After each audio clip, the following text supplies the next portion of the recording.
a more in-depth perception of life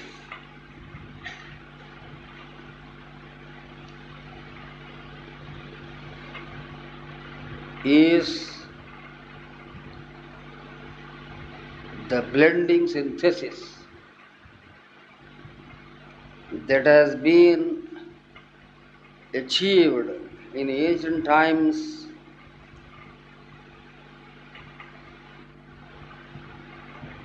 in a concept known as the fourfold aim of human existence.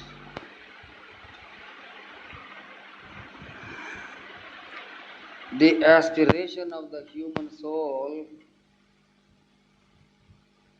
cannot be equated with any kind of philosophy or objective evaluation, material, social, or otherwise. The soul of man refuses to be equated with anything in this world, though it has a connection apparently with all things in the world. Permeating all conceivable values of life, it also stands above all available values. The aims of human life have been summed up in a very well thought out pattern of aspiration designated as dharma, artha, kama and moksha. All values in life which are materially construed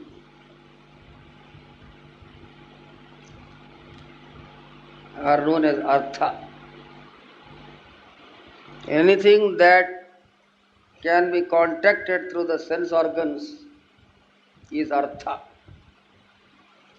Anything that can be possessed as a property is artha. Anything that is contributory to the satisfaction of physical needs is considered as a material value. This is artha. Artha is a Sanskrit word meaning an object of perception, a content of consciousness,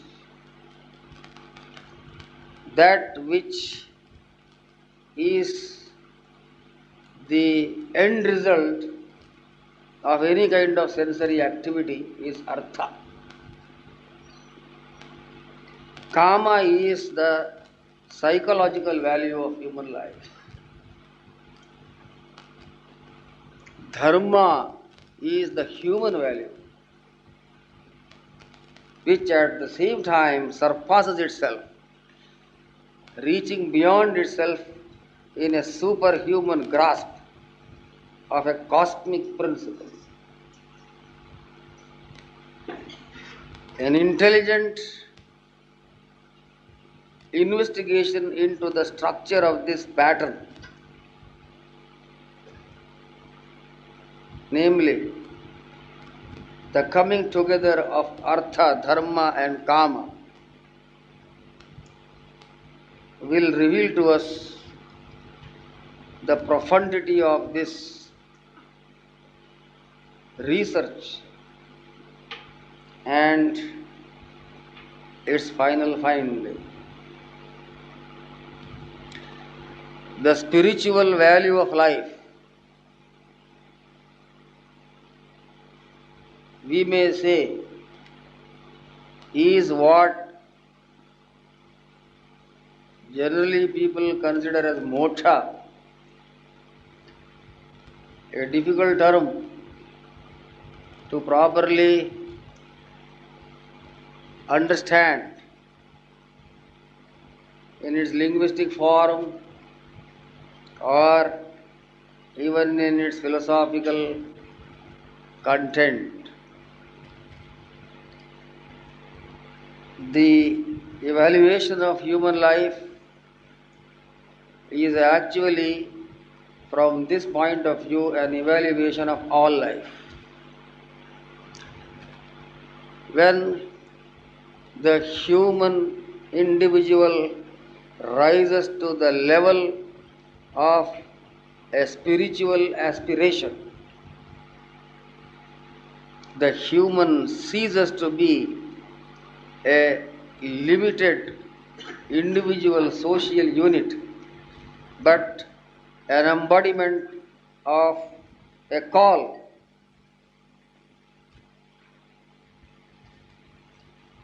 which is above all individual values or social relationships.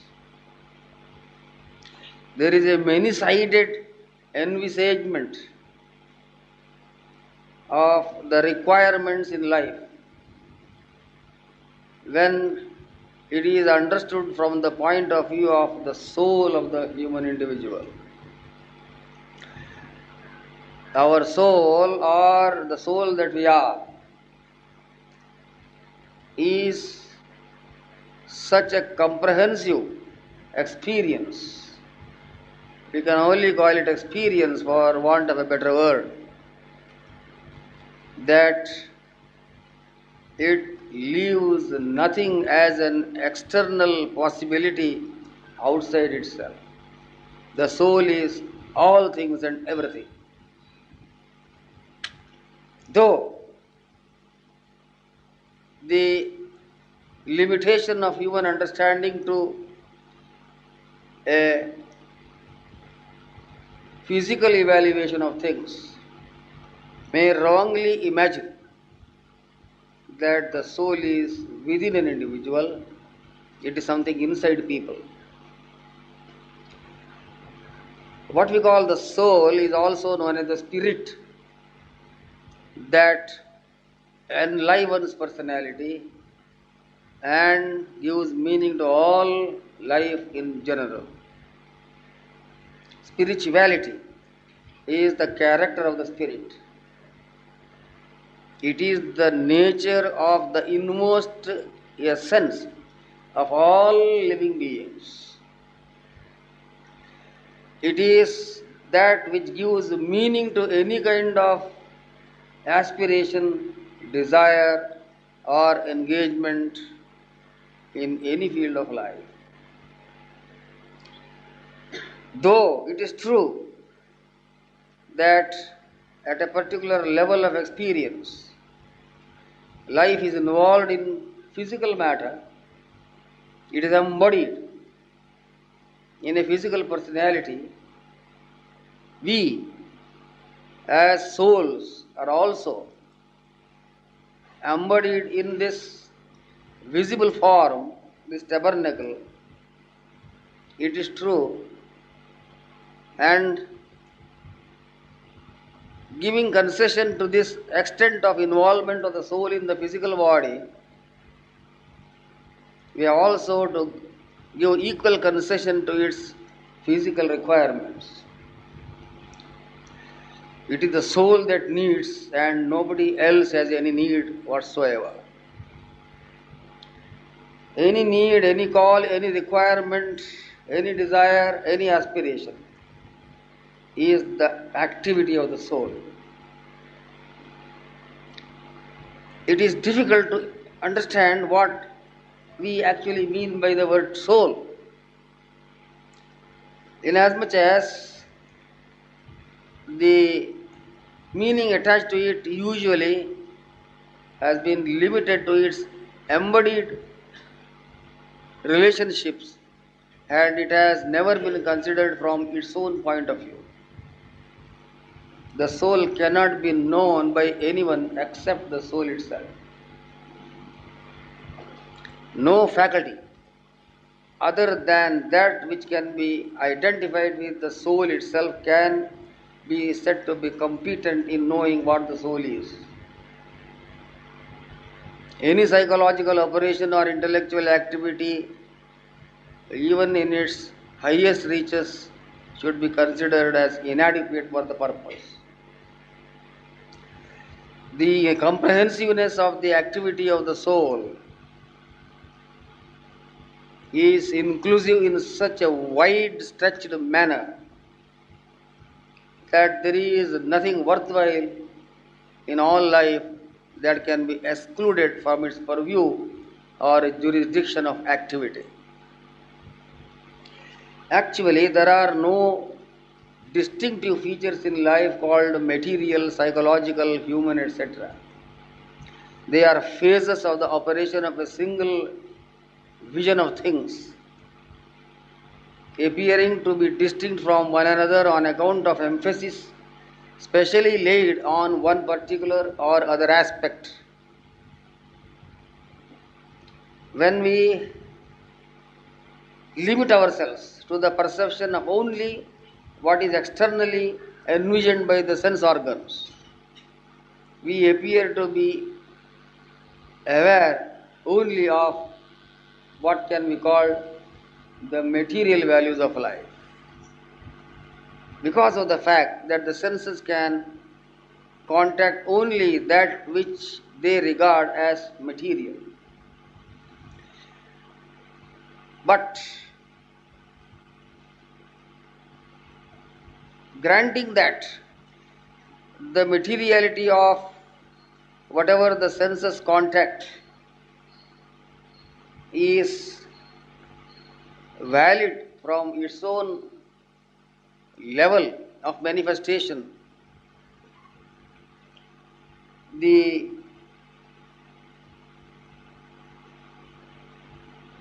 demand of the sense organs in their contact of things they consider as material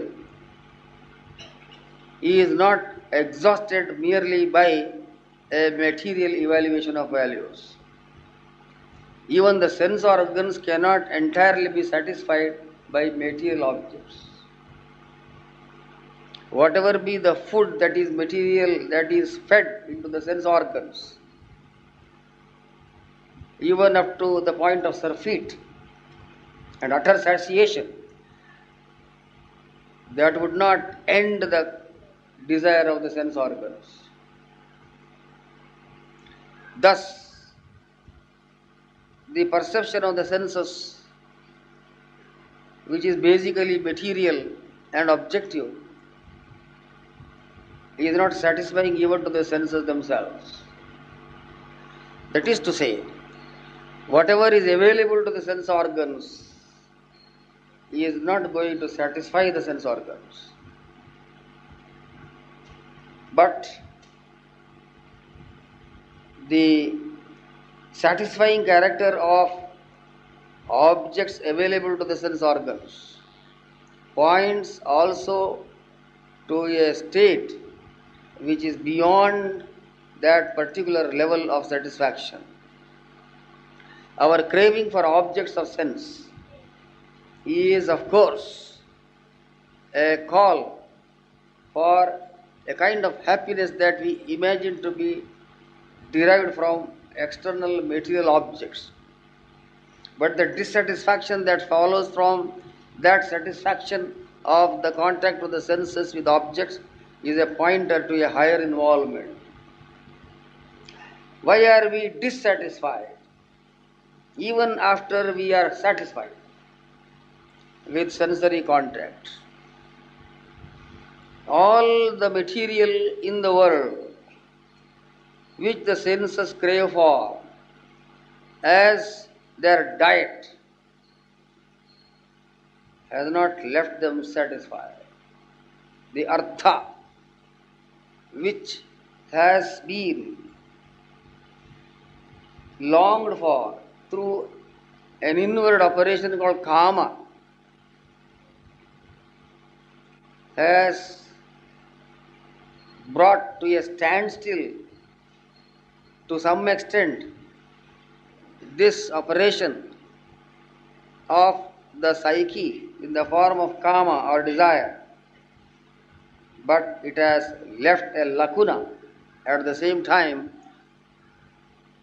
a lacuna of the nature of a total vacuum in the end. After all satisfaction, after the fulfillment of every desire, the cessation of our karma, by the acquirement of everything that is called artha, after this so-called fulfillment, the state in which we feel we are entirely filled to the brim of joy, after having attained to the state of an overwhelming sense of completeness through sense contact of objects appearing to give satisfaction, we are left with an emptiness in ourselves. The objects of the senses, the things that we long through our karma or longing, sap our energy, suck our blood as it were, and leave us lifeless. In the Brihadaranyaka Upanishad, an interesting name has been given to the objects of sense, while another name has been given to the manner in which the sense organs operate in respect of their objects. The senses grab. Their only intention is to clutch upon objects of sense.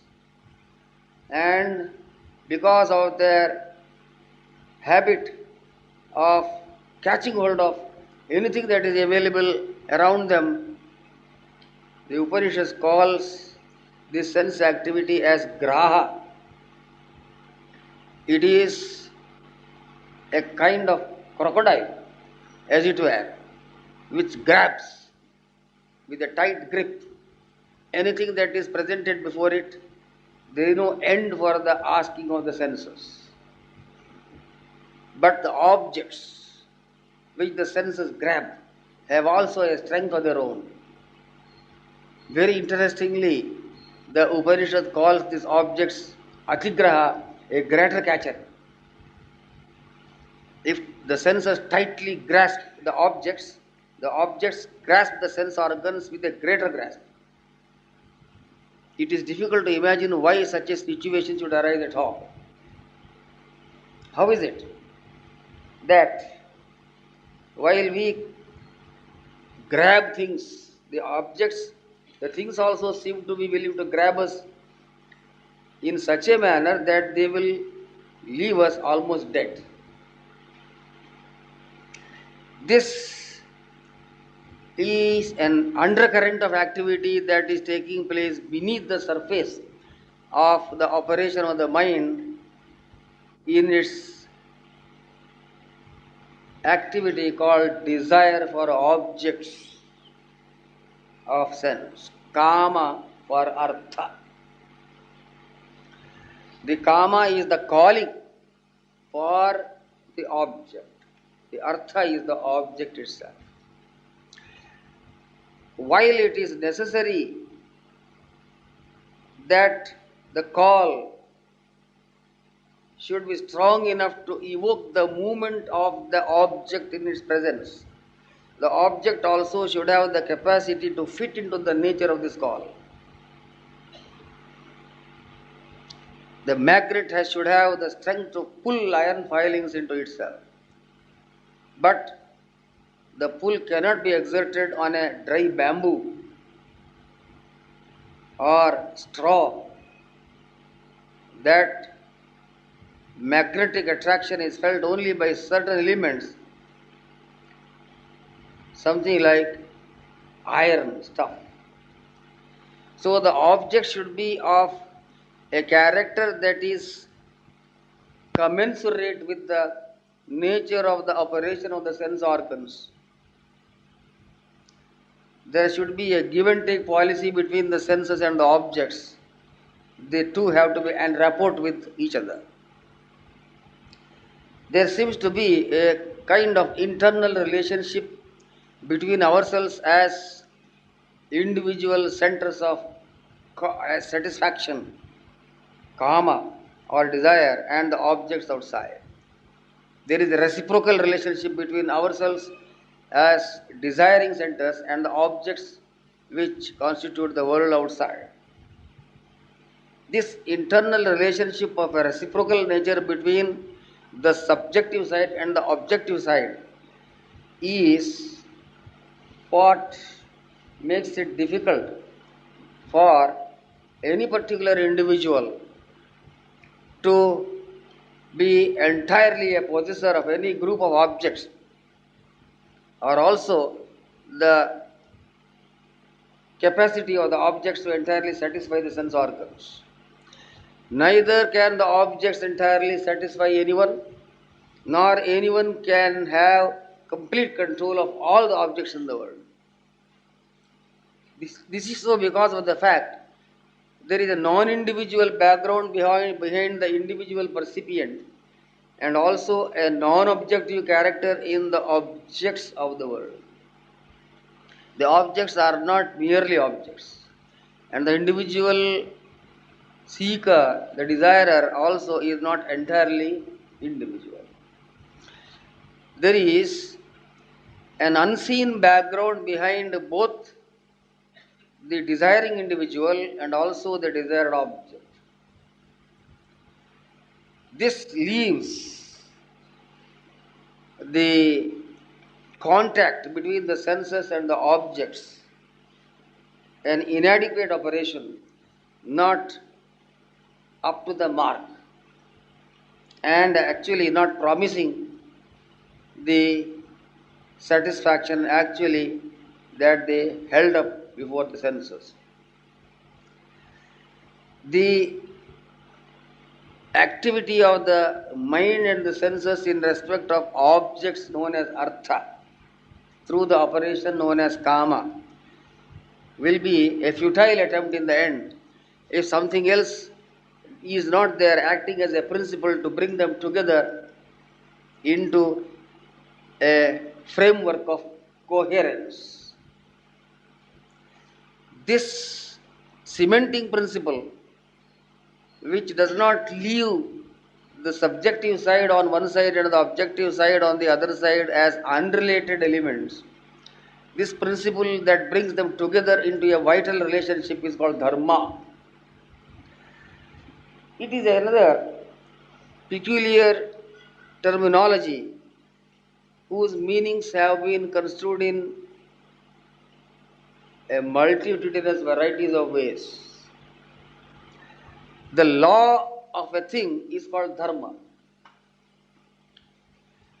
The principle that is at the root of anything is dharma. The essence of a thing is called dharma.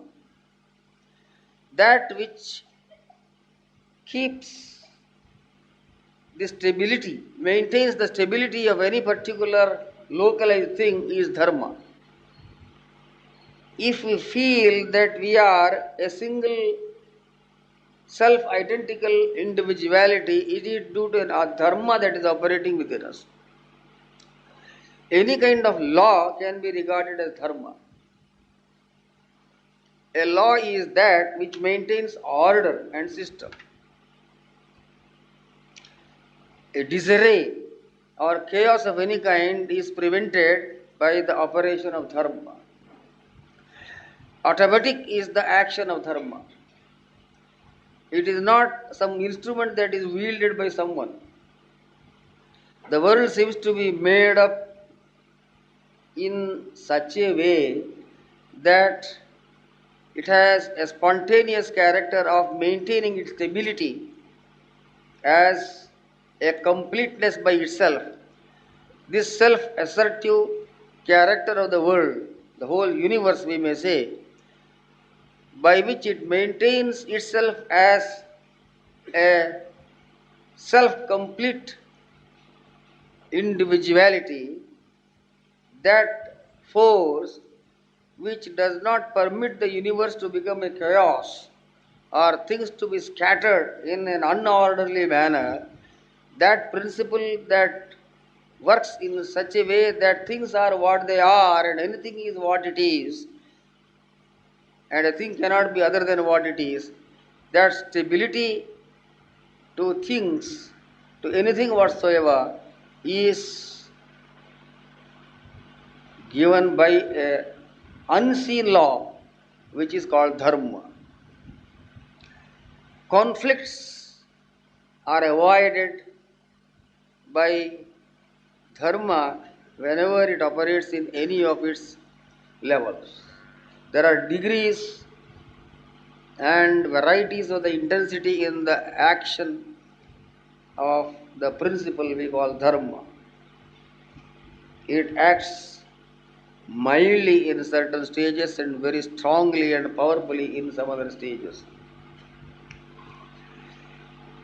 The intensity with which we feel that we are this body, the vehemence we manifest in the feeling or assertion that we are just this little person and more, nothing more than that. This vehemence is an instance of the intensity with which dharma can act in maintaining a sort of indivisibility in a given location, such as my individuality or yours. But its power of cohesive action is not so intense in social relationships. The manner in which an individual asserts himself as being only that individual and nothing other than that, that manner is more intense in its self-affirmation than the manner in which one affirms himself as a unit in human society. We feel that we belong to a formation of bodies called human society. That is true, but we do not feel it so intensely as we feel the intensity in our own selves. The action of dharma, this force of cohesion in the maintenance of the individuality of a thing, is preeminently operative in comparison with the more modified and diluted forms of it in social relationships, affections and hatreds. There is a bond established between things that act and react upon each other either by way of like or dislike. This power of action and reaction also is dharma active. It brings about a relationship between two things either by way of attraction or repulsion. But this is an artificial way in which it acts, suggesting that any kind of social relationship, all relations which are externalized in nature, are not basic to the nature of things. Our aim in life is not any kind of makeshift arrangement with things that we consider as existent outside, even in such forms of relationship as family, society, etc. There is a pull of transcendence immanently present even in social relationships, so that social relation is not all and everything. Dharma, therefore, is not merely a power that works in the material world by way of gravitation, etc. It is something more than that. It acts as biological cohesion in a living being, psychological cohesion where minds operate, logical cohesion where there is reason and intellect operating, and finally a universal cohesion where the spirit acts directly. Dharma, therefore, is seen to be present in all levels of life. It is in the physical world as mentioned by way of gravitation, the pull of bodies. Whether it is in the level of life on earth or in the planetary realms or the galaxies. Even the loves and hatreds, psychological felt, these also are a sort of gravitation only, propelling or repelling as the case may be. Any sensible coming together of particularities for the formation of an intelligent whole, whether it is in the material level, the biological level, psychological level, or the rational level, is dharma acting. Dharma is that which sustains. Anything that protects, sustains, maintains, and stabilizes is dharma. Therefore, it is a very intriguing operation taking place everywhere, not available to the grasp of the sense organs. The interaction between the sense organs and the objects by way of this catching and greater catching mentioned is indicative of there being something that is above both the individual that grasps and the object that is grasped.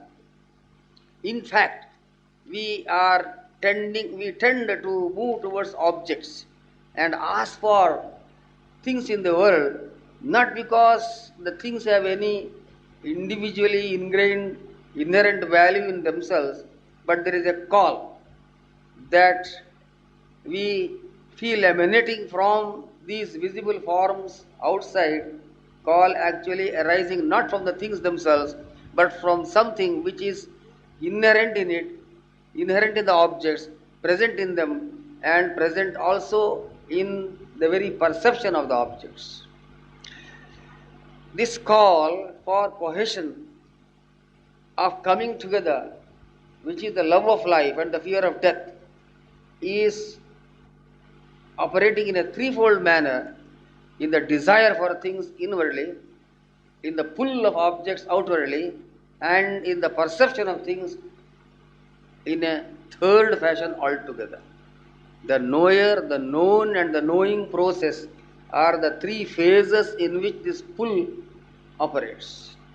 What is this pull? It does not come either from inside only or outside only or just midway between the inside and the outside. It is a total pull coming from every corner, and therefore it cannot be regarded as an inward thing or an outward thing or something midway between the two. Actually, the love of life is not the love of life in this particular body only, though it appears to be that wrongly from a erroneous point of view. It also does not mean a love for objects outside. It is not a love for the possession of things. It is another love altogether which emanates from all corners, in all directions, transcending time and space, we may say, such that we may say love alone exists anywhere. People sometimes call God as the center of love, identifying love with God, God with love. There is some point in this assessment also, because it is a call of the self for itself. All this is to give a brief notion as to what dharma could be as a cementing factor between the objects which are the artha and the kama that calls for them. Dharma pointing to a freedom of the calling nature from the clutches of the objects and also the impulsion of the call itself. We are bound in this world in a twofold way by the pressure of the call for things arising from our own individualities and also from the magnetic pull that is exerted by the objects themselves, to put it in the language of the Upanishads as atigrahas greater catchers or grabbers. We cannot actually know what is happening to us merely by thinking through the mind or rationally arguing in an empirical fashion through known logics of the world. What is happening to us? Why things are what they are? Why should the world be exactly as it is visible or seen?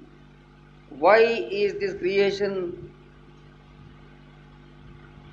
made to appear before us in the manner it is? Why are we happy and why are we unhappy? Why do we want this and why do we not want that?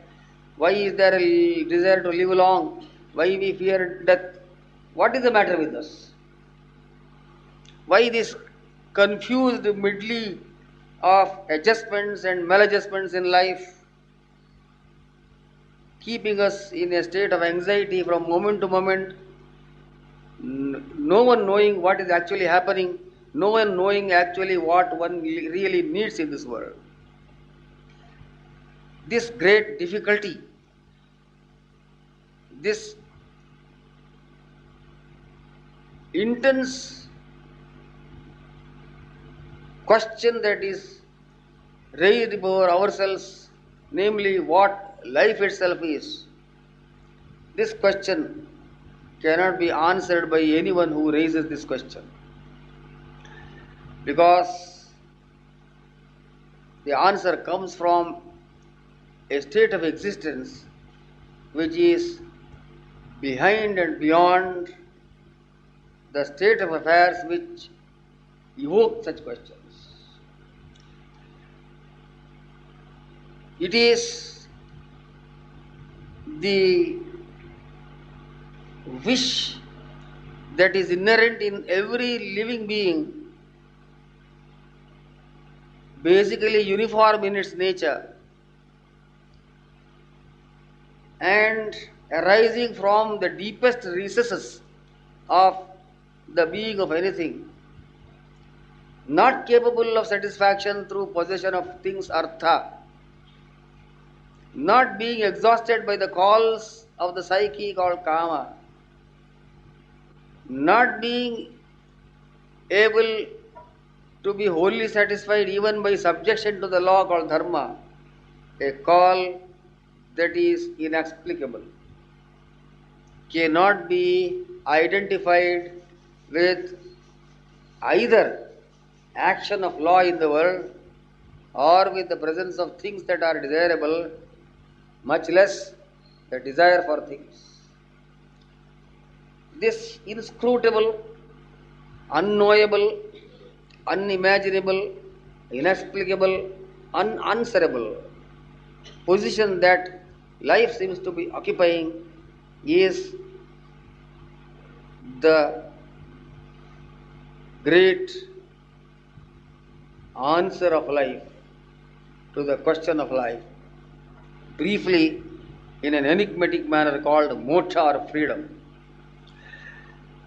It is freedom that is at the back of the desire for the possession of artha or objects. We are subjected to a pressure which arises from our desiring nature in respect of things that the desire actually expects from the outside world. We are subjected to the pressure of these inward calls. This is not freedom. To be subject to a inward pressure in the form of a desire is more a slavery than an act of freedom. It is not that we are freely asking for things. We are not exercising freedom when we desire an object. We are exercising the opposite of it, subjection to the pressure of desire. Even when the objects which the desires expect for their fulfillment are presented to us, we are subjected to another kind of pressure, namely the endlessness of the objects that the desire actually is pointing itself to. The endlessness of the variety of things in the world is also a difficulty that is posed in having a final satisfaction even when the desired object is presented to the desiring individual. The whole ocean of objects is there in front of this desiring individual. There is therefore limitation on one side in the form of a pressure felt in the form of a desire kama. On the other side, there is a greater difficulty in the form of a sea, as it were, of the objects appearing before the sense organs. On either side, there is no question of voluntary action or freedom in the true sense of the term. The real freedom that one is expecting from the satisfaction of sense objects is not coming forth because of the difficulties mentioned, the impulsion that is unending from inside, and the unending expanse of the objects of senses from outside. What is the solution? The solution is in the acceptance of the fact that freedom is the nature of life, and it is quite different from any kind of externalized achievement or a psychological operation. It is freedom from the desire to contact anything at all. The freedom that we seem to be enjoying by coming in contact with things outside is not freedom. Freedom is the end of the desire itself. When we feel free because we have what we actually wanted, we are not actually free. We are free only when we feel that we need nothing. So the freedom of the soul is not in the acquisition of objects. Rather, freedom is in the state which needs no contact with the objects. How can freedom be identified with the state of affairs where there is no necessity to come in contact with anything at all? This is so because of the fact that the world is not constituted of objects. The nature of the world in which we are living is not actually externalized but universalized. The world is creation of God. We hear it said in the scriptures. The Lord Almighty has revealed Himself as this creation. God, who is all in all complete, inexhaustible, infinity, has manifested Himself as this cosmos. Infinity has moved into the form of another alienated infinity, as it were, through a process which also is infinity itself. This great bundling up of infinities one over the other, piling completion over completion in an inscrutable manner, is what is indicated by the great mantra of the Brihadaranyaka Upanishad, which proclaims Purnamadaha Purnamidam Purnat Purnamudachyate Purnasya Purnamadaya Purnameva Vashishyate. The full, that is the Almighty, in an act that is fullness in itself, produced the fullness that is called the universe, so that the creative will, which is full, does not in any way get diminished in its fullness of content by the projection of another fullness, which is the universe, or even its act of creation, the process of the manifestation of the universe, even that does not become in any way less than the full. The measure or the step that God seems to be taking in the creation of the universe is also a completeness in itself. It is an inward self-fulfillment of the great completion and the grand fulfillment, which is the aim of all existence. That is the meaning of this Purnamadaha Purnamidam mantra. Such being the case, nothing that is partial, fragmented, or localized can satisfy any localized individual. Dharma, which is all inclusive in its action, that tries to bring all things together for the purpose of a fulfillment of all things, is actually God working. Dharma is God Himself acting in the world. In the Vedas, a special term is used for the manner in which this law operates. Rita is the term used. The cosmic law.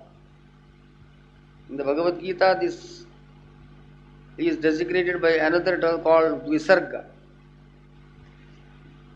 The projection in a wholesale fashion of a whole that is the universe from a whole that is the creative will is the final meaning of the dharma of the universe, an eternity manifesting itself as inclusive temporality. Even time, which is segmented into the past, present and future, appearing to be limited because of the historical process through which it passes, is actually a completion in itself. All creation is self-filled. This self-fulfillment, the necessity to assert a completion even in the littlest core of creation, that is felt in direct experience, is the consequence of a universal present in all particulars. Even in the littlest creature, we find a wholeness that is operating, a tendency to feel that it is all in all. A little crawling ant is not a fragment of life. It is a complete being, self-sufficient, all in all, very happy, needing nothing else outside itself. So is the minutest of creations, even an atom which tries to maintain its stability by an action around itself through a nucleus which is its core.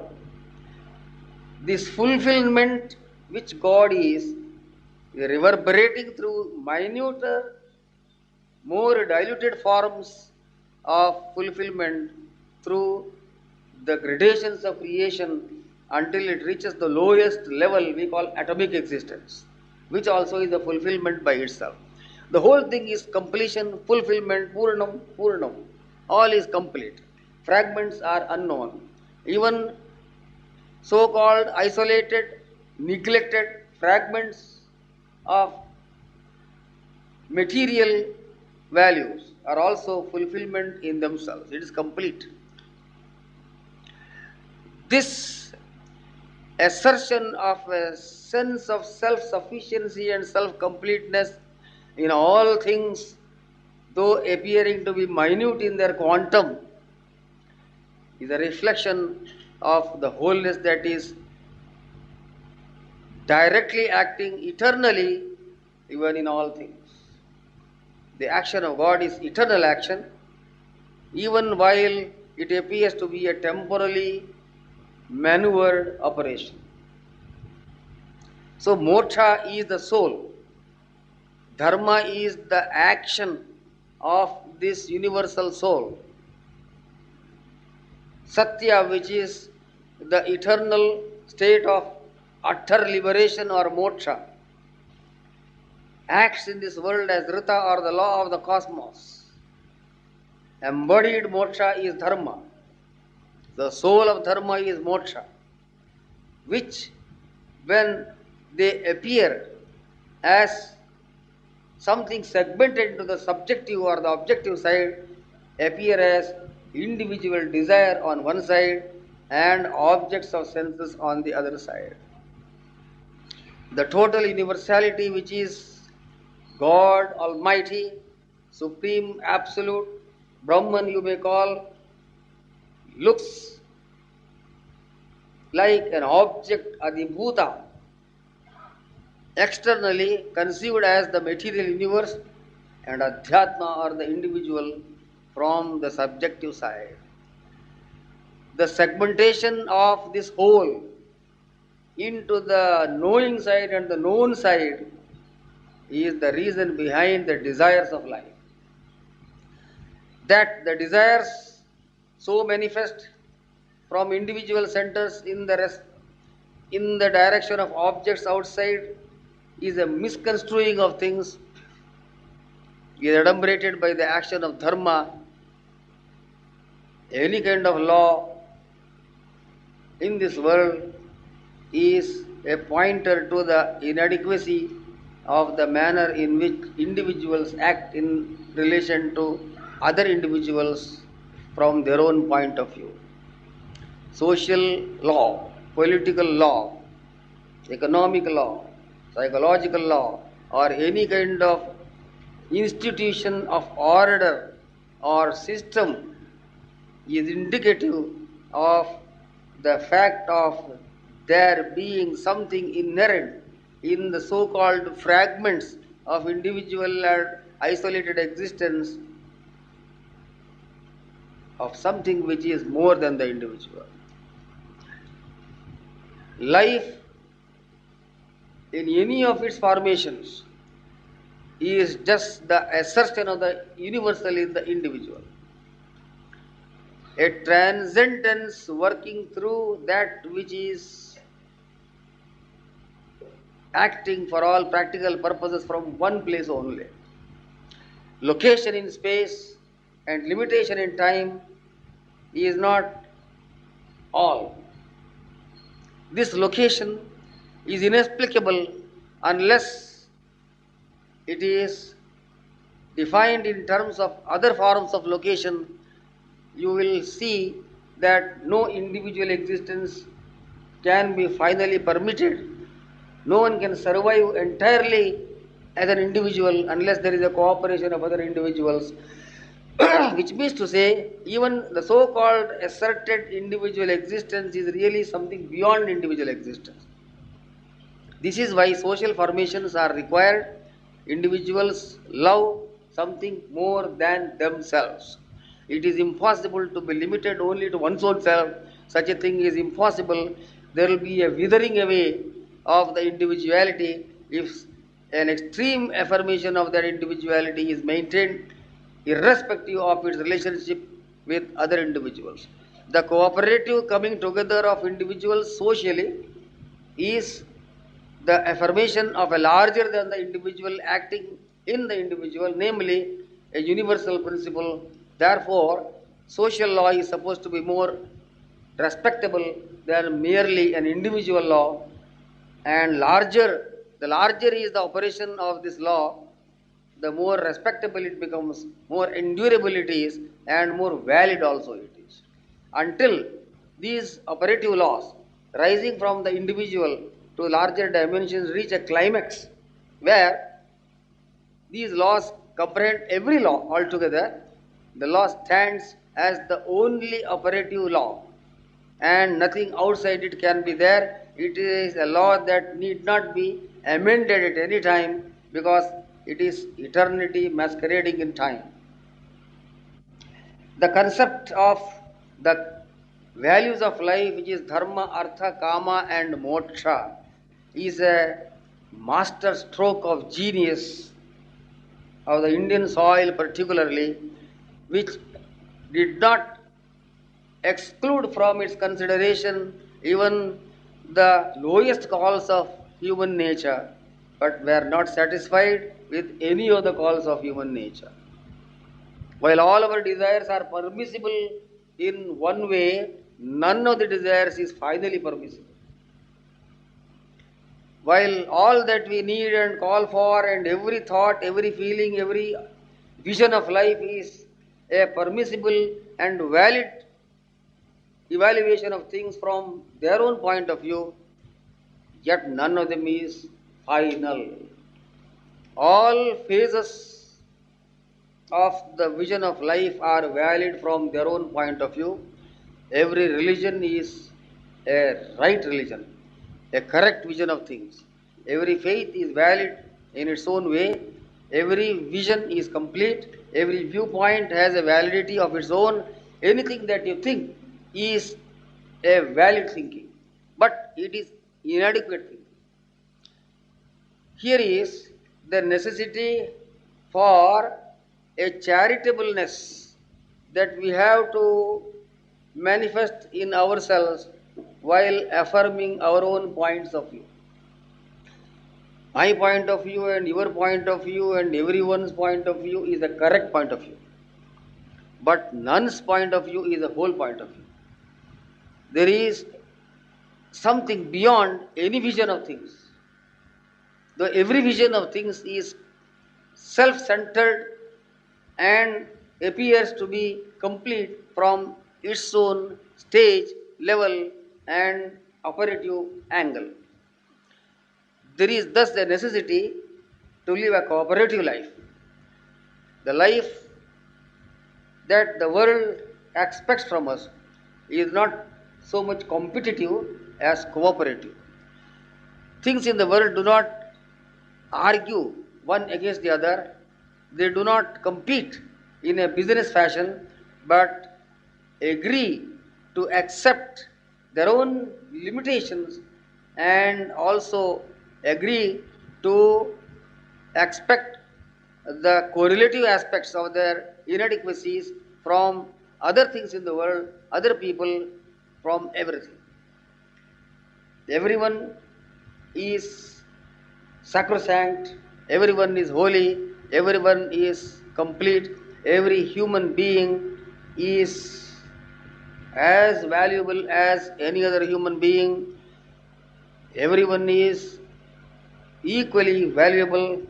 There is no inferiority or superiority among people.